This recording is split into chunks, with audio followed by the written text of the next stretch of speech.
Ok. Bon. Néhémie, on va lire chapitre 1 et 2. Vas-y. Parole de Néhémie, fils de Hakalia. Au mois de Kislev, la 20e année, comme j'étais à Suse dans la capitale, Anani, l'un de mes frères et quelques hommes arrivèrent de Juda. Je les questionnai au sujet des Juifs réchappés qui étaient restés de la captivité et au sujet de Jérusalem. Attends, doucement, on va lire doucement. En fait, comme je disais, regarde, parole de Néhémie, fils de Hakalia, au mois de Kislev. Au mois de Kislev, en fait, je suis allé regarder sur Internet, j'ai même pris un tableau qui est bien même.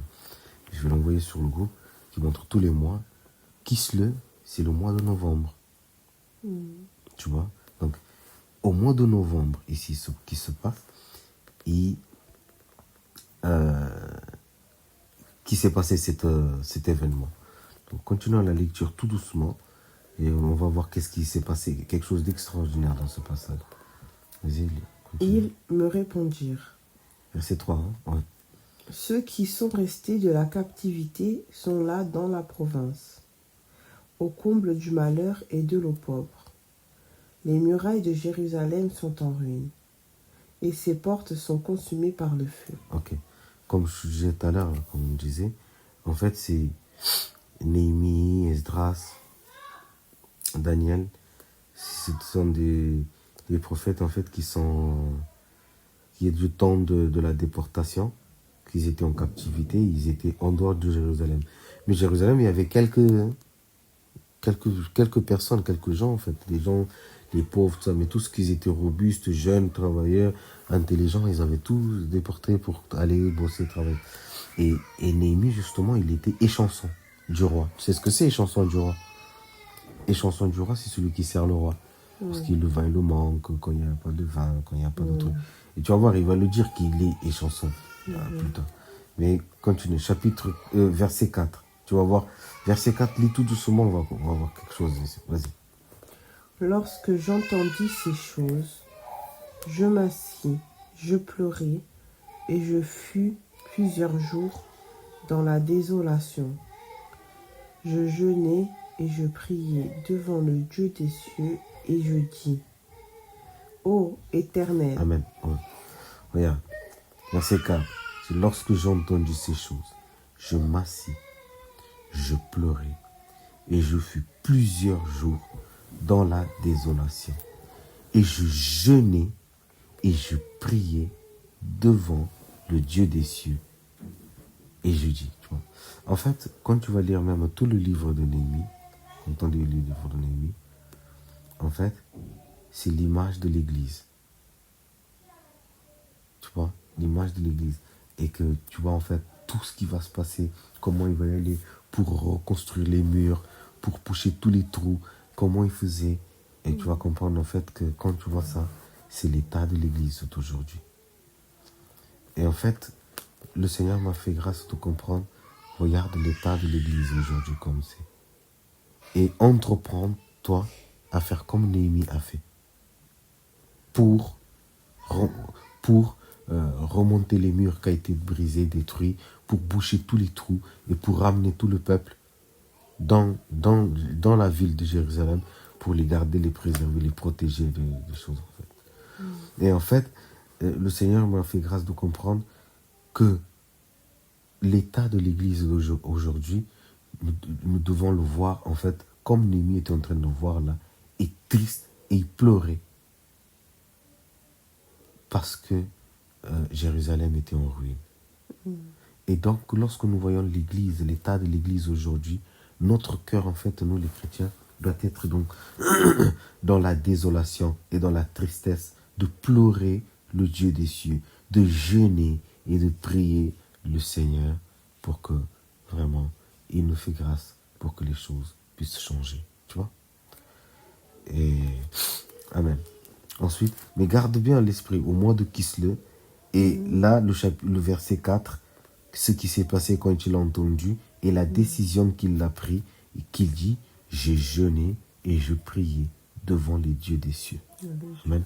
Continue. Et aussi, regardons l'attitude de prière et chaque étape de prière, comment il a fait. Amen. Vas-y. Ô Éternel, Dieu des cieux, Dieu grand et redoutable, toi qui gardes ton alliance et qui fais miséricorde à ceux qui t'aiment et qui observent tes commandements. Amen. Il commence à aller devant Dieu, à glorifier le nom du Seigneur.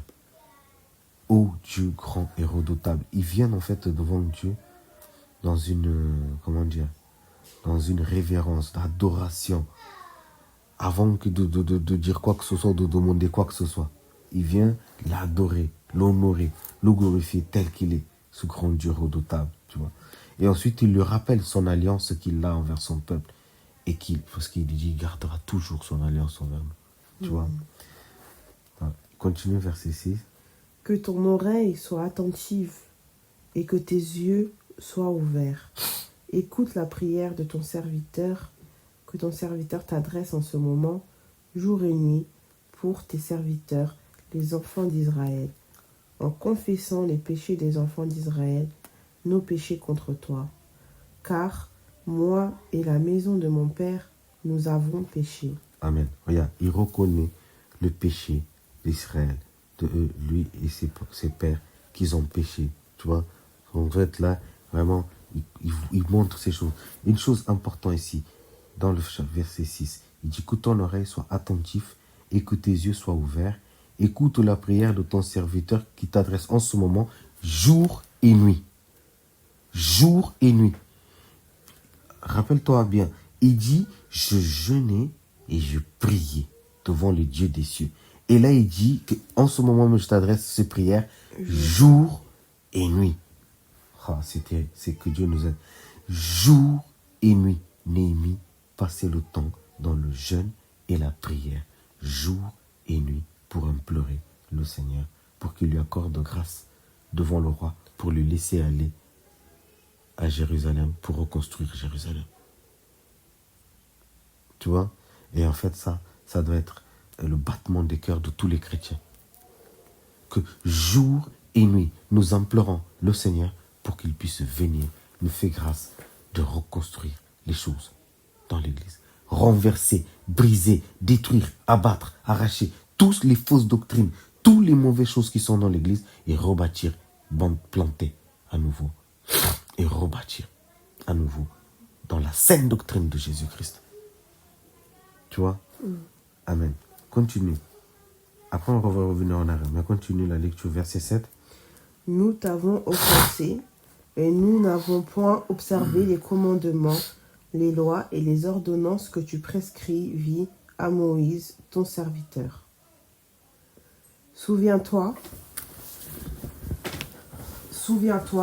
de cette parole que tu donnais ordre à Moïse, ton serviteur, de prononcer.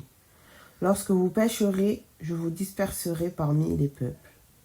Mais si vous revenez à moi, et si vous observez mes commandements et les mettez en pratique, alors quand vous serez exilés à l'extrémité du ciel, de là je vous rassemblerai et je vous ramènerai dans le lieu que j'ai choisi pour y faire résider mon nom. Amen. Juste un petit commentaire ici. Et je sais que il avait dit à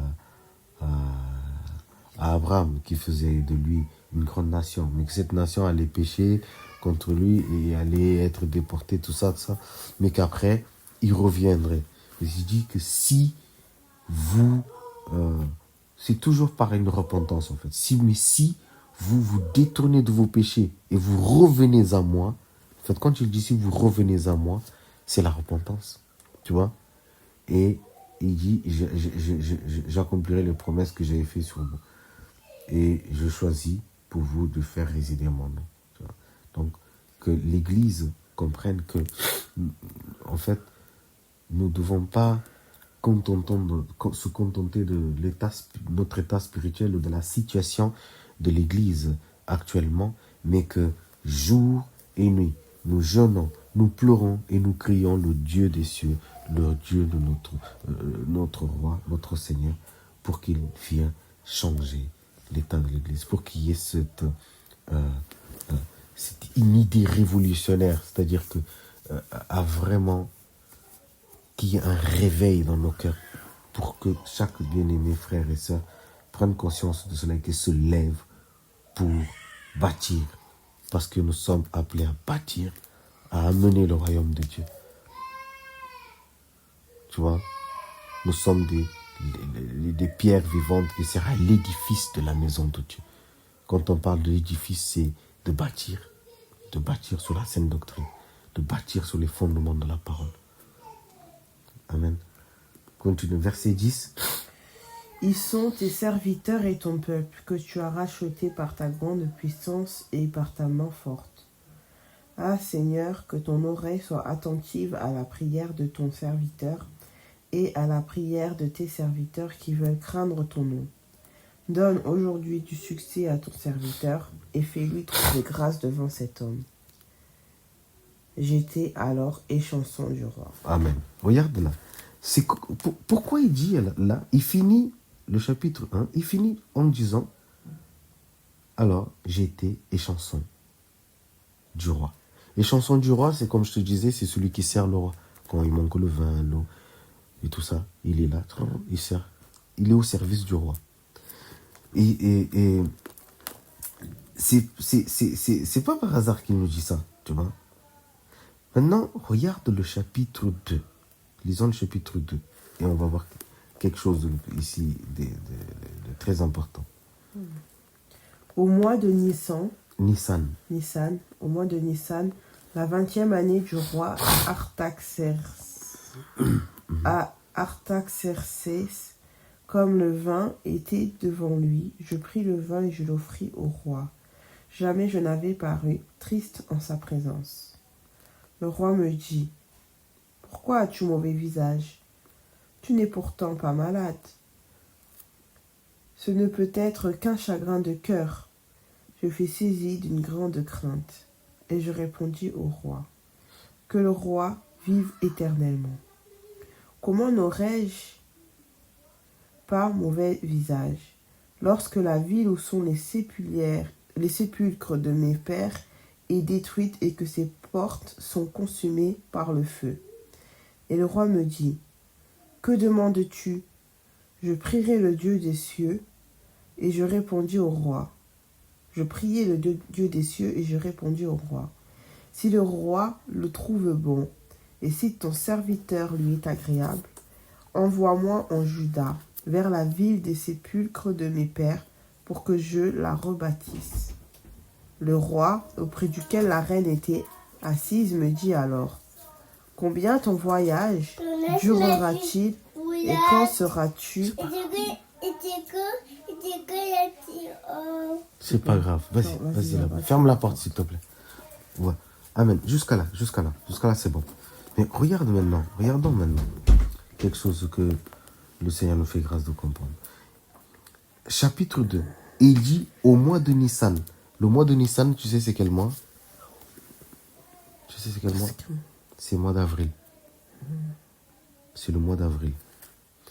Donc, au moment que Néhémie a reçu la nouvelle de Hanani dans le premier chapitre, le verset 2, et qui dit qu'il a posé la question au sujet de Jérusalem, et que Hanani lui donne les nouvelles de comment Jérusalem est, c'était en quel mois? Au mois de novembre. D'accord? Dans le verset 4 du chapitre 1, il dit « Lorsque j'entendis ces choses, je m'assis, je pleurais et je fus plusieurs jours dans la désolation. » Ensuite, il dit « Je jeûnais et je priais devant le Dieu des cieux. Et je dis ô Éternel. » Donc, au mois de novembre, dès lorsqu'il a entendu cela, il a entrepris, plusieurs jours, il était dans la désolation, dans la tristesse, à cause du fait que il savait que les Jérusalem était détruit, les murs étaient en ruine, et il a entrepris de jeûner et de prier. Tu vois, au mois de novembre, il a commencé. Ensuite, dans le verset 6 là, et il dit que écoute la prière de ton serviteur qui t'adresse en ce moment, jour et nuit. Jour et nuit. Il a pris la décision de jeûner jour et nuit et d'implorer Dieu au sujet de Jérusalem. Et à la fin du premier chapitre, là, il finit le chapitre en disant, je lis le verset 11, il dit « Ah Seigneur, que ton oreille soit attentive à la prière de ton serviteur et à la prière de tes serviteurs qui veulent craindre ton nom. Donne aujourd'hui du succès au ton serviteur et fais-lui trouver grâce devant cet homme.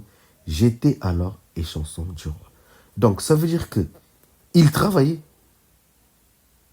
En fait, ça veut dire qu'il n'a pas attendu pour qu'il ait un temps calme pour aller jeûner.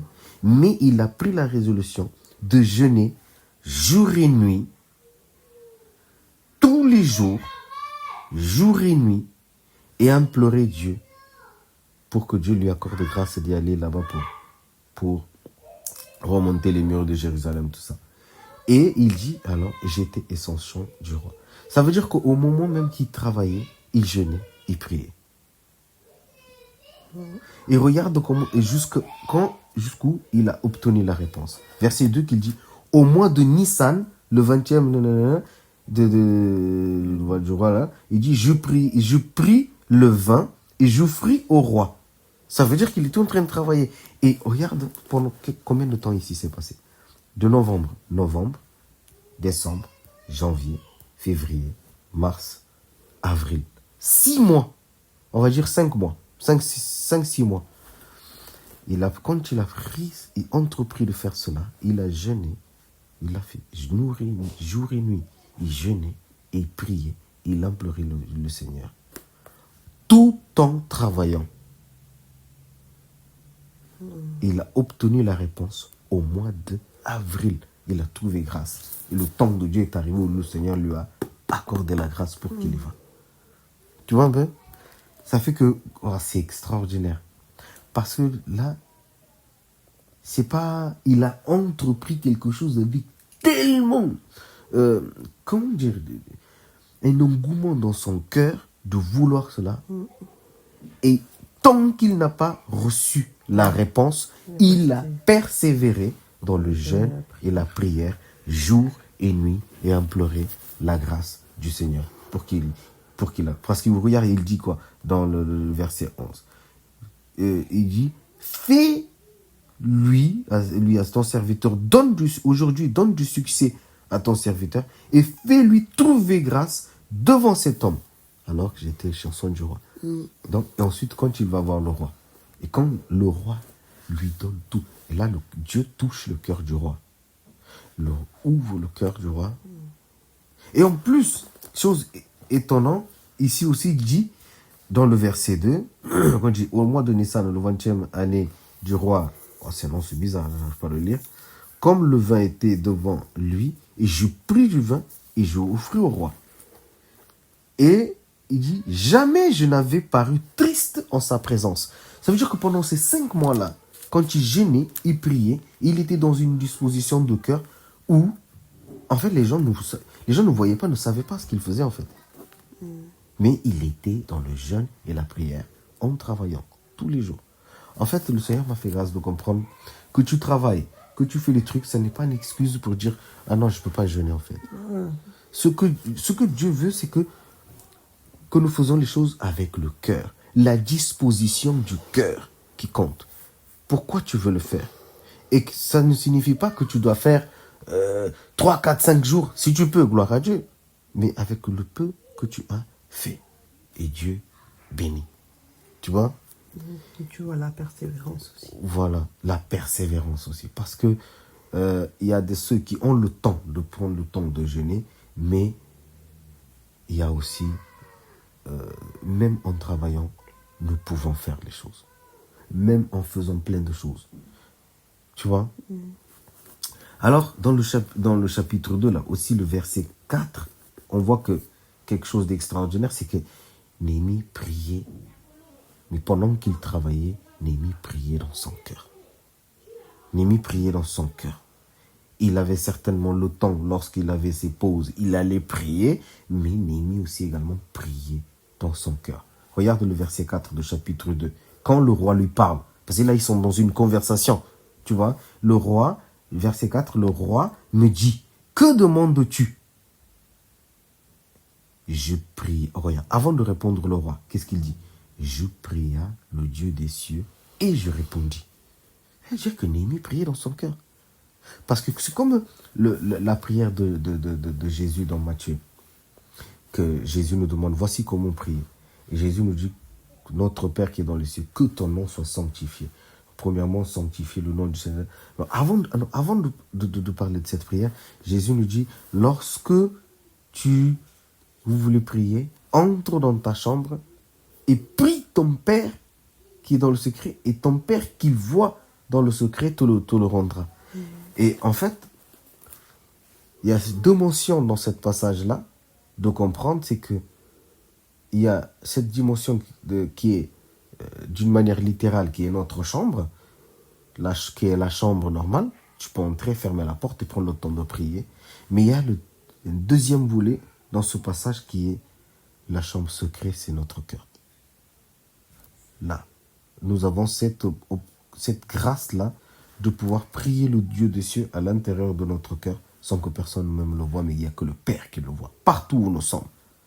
Que ce soit au travail, que ce soit dans le milieu, partout où nous sommes, nous pouvons prier Dieu constamment dans notre cœur. D'ailleurs, quand il dit prier sans cesse, c'est pas d'une manière, on est là, oh Seigneur, avec nos bouches, tu vois. Oui, mais effectivement, nous pouvons aussi prier le Seigneur dans notre cœur. Et ça en fait, je crois que c'est quelque chose que le Saint-Esprit veut nous faire comprendre et nous congruer là-dessus. D'apprendre à tout le temps être dans la prière dans notre cœur. Parce que le Seigneur, dans notre passage, dit, veille en ton cœur plus que toute autre chose. Veille à ton cœur.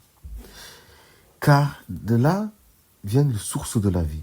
En fait, comment veiller sur notre cœur? Chaque fois que si nous sommes là comme ça, au boulot, nous sommes là en train de méditer les choses du Seigneur dans notre cœur et dans la prière. Mais la bouche fermée, hein? On est là. Les gens, ils parlent. Les gens, ils font leur truc. Mais plutôt que de méditer, penser sur plein de choses que le monde dit, que les gens disent, que si, ça, nous centrons notre regard sur Jésus et nous nous concentrons et nous prions dans notre cœur sans tu vois quoi, tu vois un peu, et je vous assure que beaucoup de choses changent parce que en fait on est constamment connecté, on est constamment en train de veiller sur notre cœur, tu vois. Et ici, chose extraordinaire, résumons un peu le chapitre 1 et 2 en tout, c'est-à-dire que au mois de novembre, Néhémie reçoit cette mauvaise nouvelle de Jérusalem. Alors Néhémie entreprend au mois de novembre de jeûner et de prier au Seigneur, jour et nuit. Alors qu'il était échanson du roi. Donc c'est-à-dire qu'il travaillait, mais il a entrepris de jeûner jour et nuit et d'implorer le Dieu des cieux pour qu'il lui accorde grâce de aller à Jérusalem avec tout ce qui est nécessaire pour rebâtir Jérusalem. Et Dieu l'accordait la grâce. Parce que le roi a signé tous les décrets, il a donné carte blanche, comme on dit, pour qu'il ait tout ce qui était nécessaire pour qu'il construise Jérusalem. Et ça nous doit faire comprendre que le Seigneur, Seigneur, que Dieu suscite des intercesseurs comme ça dans l'Église. L'Église a besoin des intercesseurs comme ça, jour et nuit, qui passent le temps à crier le Seigneur pour qu'il se réveille dans le cœur, pour que les gens se lèvent pour bâtir dans l'Église, pour renverser les puissances des ténèbres, pour renverser toutes ces forteresses et ces fausses doctrines, pour amener toute pensée captive à la connaissance et à la vérité de Jésus-Christ. Que l'Église comprenne ça. Merci Seigneur, merci Seigneur, merci Seigneur. Alors, jusqu'au mois de avril, pendant 5 à 6 mois, Néhémie, genoux à terre, jour et nuit, il passait son temps à prier. Quand il bossait, il travaillait en même temps, il jeûnait, il priait dans son cœur, il priait tout le temps. Jusqu'à ce qu'il obtienne la réponse au mois de Nissan, au mois d'avril. Et ça, c'est quelque chose d'extraordinaire. Et quand tu vois quand le roi le parle ici, le roi le pose une question.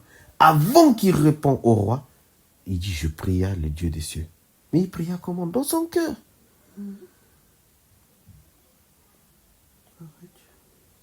Puisqu'il était devant le roi. Et ça nous démontre que nous pouvons faire face à notre patron. Nous pouvons faire face à plein de choses. Il va nous parler. Il va nous dire ça. Seigneur, accorde-moi grâce. Voilà, tu vois, qui met déjà tout de suite à prier à l'intérieur de notre cœur avant d'agir, avant de répondre. Si nous avons cette, habitude-là, nous prenons cette habitude de faire les choses comme ça, ça va nous éviter énormément de marcher par la chair et de prendre des mauvaises décisions. Parce que nous serons constamment connectés au Seigneur.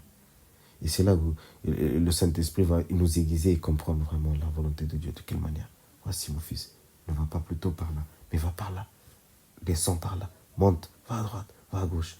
Nous devons apprendre à marcher par l'Esprit et non pas par la chair et non pas par des circonstances, mais apprendre à marcher par l'Esprit, guidé, conduit par l'Esprit. Mais pour cela, pour que cela puisse se faire, comme Néhémie l'a dit ici, il faut reconnaître ses fautes, ses péchés et de revenir à Dieu de tout son cœur, c'est-à-dire le renoncement. Il faut renoncer à tout ce qui nous empêche là. Venir au pied de Dieu, Seigneur, aie pitié de nous. Nous avons péché contre toi et ta parole. Nous avons péché contre toi. Pardonne ton serviteur et tes servantes. Pardonne chacun de nous.